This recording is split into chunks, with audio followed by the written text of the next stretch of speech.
Il aura fallu que la polémique soit lancée par le vice-président du Conseil italien, Luigi Di Maio, du mouvement 5 étoiles, pour que les Français entendent parler du franc CFA. L'affaire est née le 20 janvier, quand Luigi Di Maio a déclaré à propos des migrants, je cite, « À partir d'aujourd'hui, ceux qui veulent débarquer en Italie, on va les emmener à Marseille. Je vais demander des sanctions contre les pays qui colonisent l'Afrique. La France imprime le franc dans les colonies pour financer une partie de sa dette. Pour laisser les Africains en Afrique, il suffirait que les Français restent chez eux. » Fin de citation. Le franc CFA, c'est le franc de la communauté financière africaine qui est le nom de deux monnaies communes héritées de la décolonisation. Le franc de la communauté financière en Afrique pour le Bénin, le Burkina Faso, la Côte d'Ivoire, la Guinée-Bissau, le Mali, le Niger, le Sénégal et le Togo.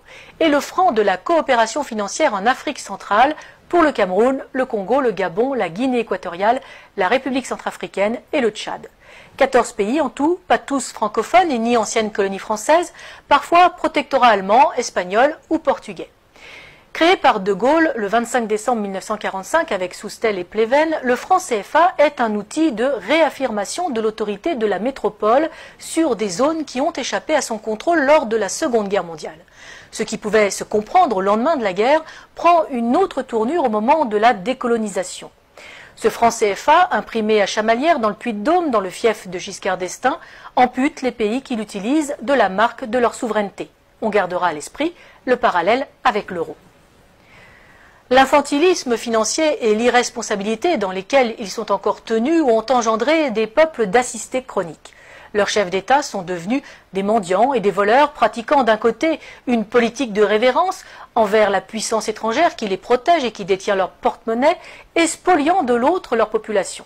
Sans entrer dans les détails techniques d'un système complexe, il faut savoir que la quantité de monnaie délivrée à chacun des pays africains de la zone franc est contingentée et, dans l'absolu, la France peut à tout moment diminuer ou arrêter sa livraison de billets, comme elle peut prendre la décision de dévaluer cette monnaie. Ce qu'elle fit en 1994 avec le FMI et les États-Unis, générant des conséquences très dures pour les États et les populations d'Afrique. Par ailleurs, pour se garantir, la France est habilitée à stocker et à gérer à Paris, pour les pays de la zone franc, 50% des devises provenant de leurs exportations sur des comptes d'opération.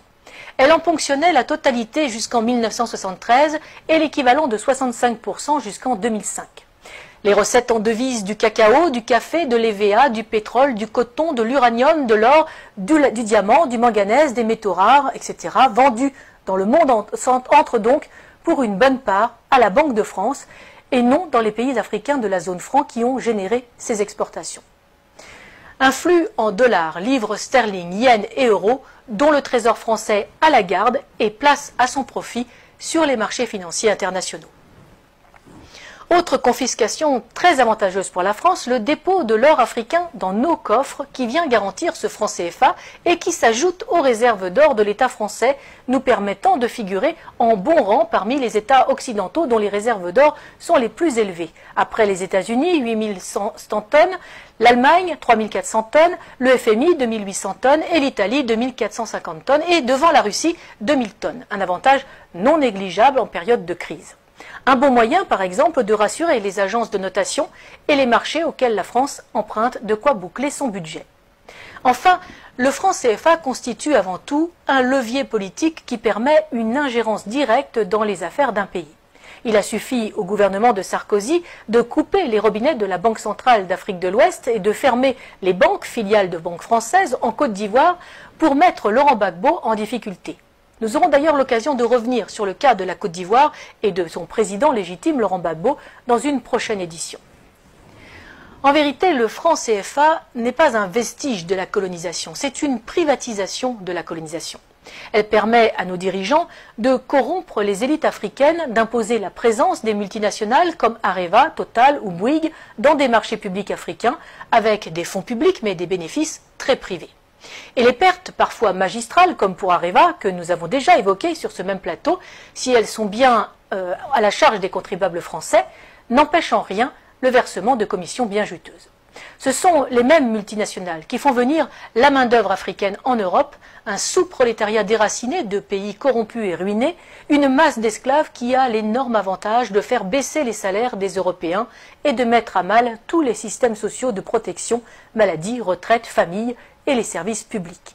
En multipliant les bénéficiaires sans apporter de nouveaux contributeurs, l'équilibre est rompu, les systèmes de protection et les services publics ne fonctionnent plus.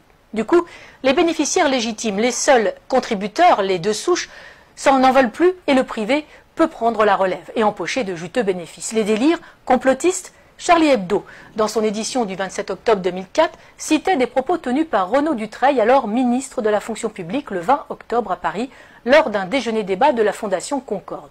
Je cite: « Le problème que nous avons en France, c'est que les gens sont contents des services publics. L'hôpital fonctionne bien, l'école fonctionne bien, la police fonctionne bien. Alors, il faut tenir un discours, expliquer que nous sommes à deux doigts d'une crise majeure, mais sans paniquer les gens, car à ce moment-là, ils se recroquevillent comme des tortues. » C'était en 2004, on mesure le chemin parcouru en 14 ans. Pour que l'Europe demeure aux Européens, il faut rendre l'Afrique aux Africains, ce qui permettra de rendre les Africains à l'Afrique. Le patriotisme social et économique que le Parti de la France veut installer dans notre pays est aussi la solution pour un développement indépendant des pays africains. Nos relations avec nos anciennes colonies est certes nécessaire pour des raisons géopolitiques et géostratégiques, mais elles doivent se faire dans l'intérêt des peuples souverains sur chacun des deux continents et non pour les bénéfices de leur caste dirigeante, qu'elle soit politique ou économique.